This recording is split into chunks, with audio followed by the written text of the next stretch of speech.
Si un Nigérian me voit tout de suite là, on a une caméra. On est là.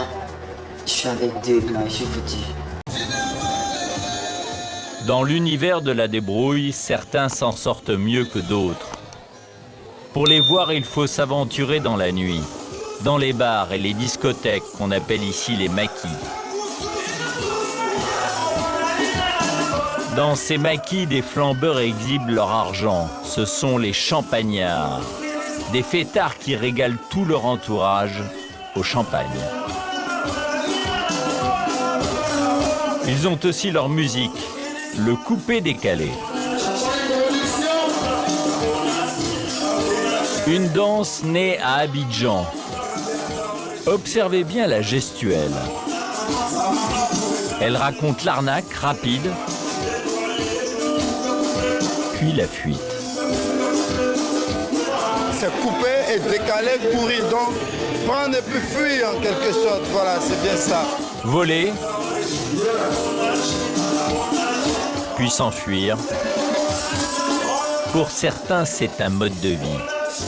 Cela passe facilement de la débrouille à l'arnaque.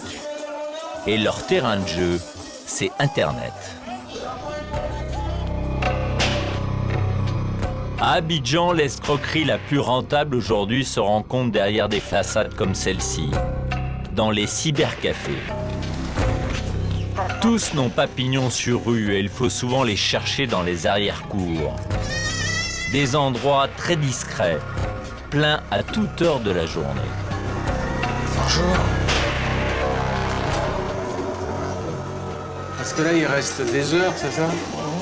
Il y a quand même 7 heures. 7 heures d'affilée. Ouais, c'est là. Ah, Dio, il faut que Tu veux ça? on n'a pas parlé pour toi. Toi, et dis-toi, moi, je parle de toi.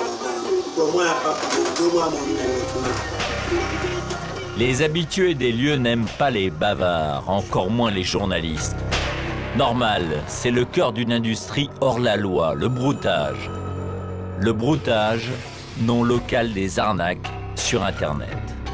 La cybercriminalité, ce sont ces emails que vous avez peut-être reçus.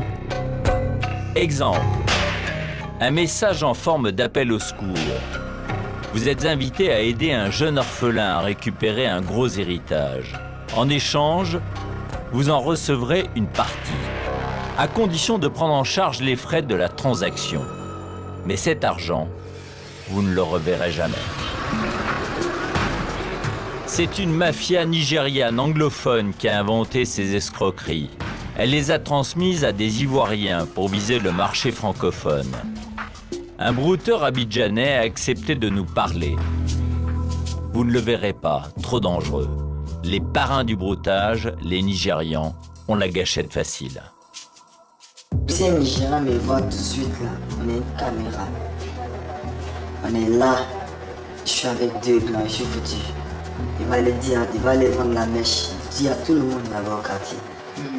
Voilà. Quelques jours plus tôt, les Nigérians n'ont pas hésité à tuer 2 Ivoiriens qui les avaient balancés à la police.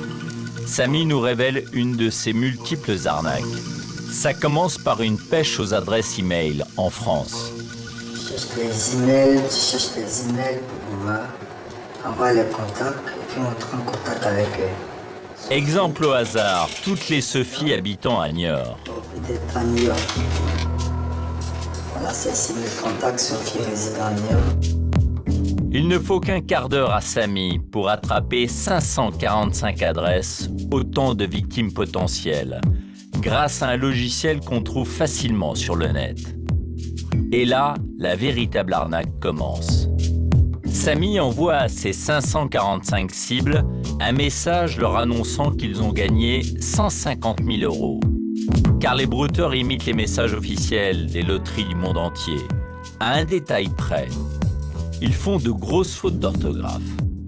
En revanche, il y a toutes les fautes d'orthographe et toutes les usées. Ça, c'est pas gênant, les gens font pas. Attends, tu vois, il y a les fautes dedans, non? Ouais. Non.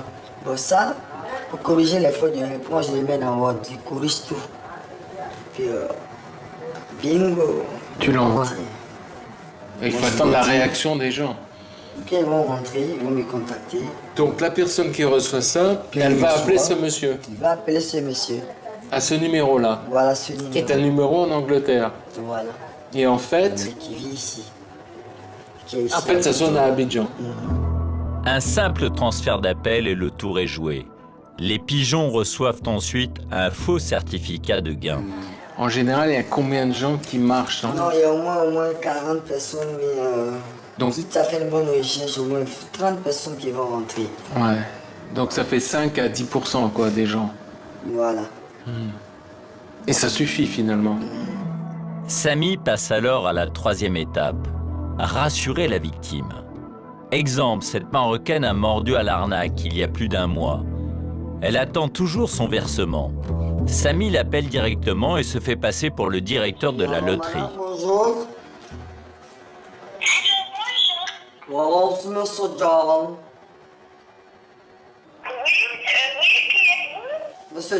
Monsieur John. Directeur des opérations. Ouais, John. Directeur des opérations de transfert à Londres. Parce que je vais effectuer un virement par Western Union. Écoutez-moi, madame, écoutez-moi. C'est moi qui vous appelle, écoutez-moi.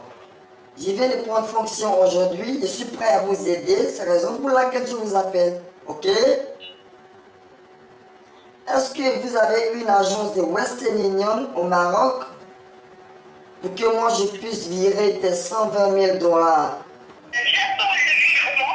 Bon, d'accord. Bon, demain. Transférez-moi ce soir, il n'y a pas de souci. En quelques clics, il fabrique un faux bordereau de Western Union confirmant que l'argent est bien disponible dans une agence marocaine. Une façon d'endormir la confiance de sa victime.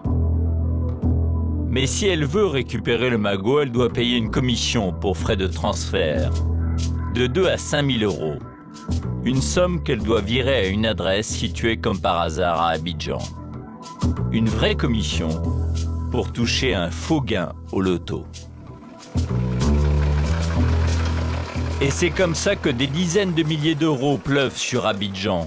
Tous les moyens sont bons, les brouteurs n'ont pas de scrupules.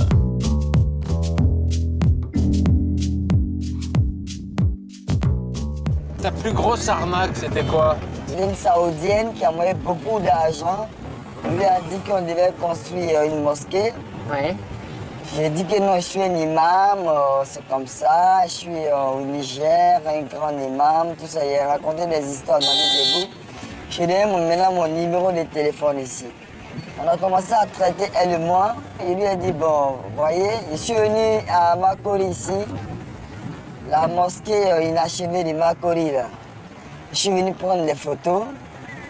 J'ai fait ça en copie jointe et puis j'ai envoyé à la dame. Elle, au retour maintenant, elle c'était une aide comme ça, elle devait faire pour les gens construire cette mosquée. Tu vois? Ouais. Donc elle a envoyé l'argent. Combien ça C'était représentait? trop, c'était beaucoup même. Ça vaut 20 000 €. Nous avons voulu vérifier si l'arnaque de Samy existait vraiment. Nous sommes allés à la mosquée de Marcory, toujours en construction. Immédiatement, le tournage est interrompu par l'imam, qui va nous demander de ne pas filmer. Cela, on refuse que les gens viennent filmer. Nous interdisons à ce qu'on filme au sein de la mosquée. Pourquoi? Parce qu'il y a des personnes malhonnêtes, mal intentionnées qui viennent filmer la mosquée et ils vont dans les pays arabes pour chercher de l'argent, soi-disant pour aider cette communauté. Nous n'avons jamais reçu un financement extérieur ni intérieur. Manifestement, Samy n'est pas le seul à utiliser les photos de la mosquée pour escroquer de riches musulmans.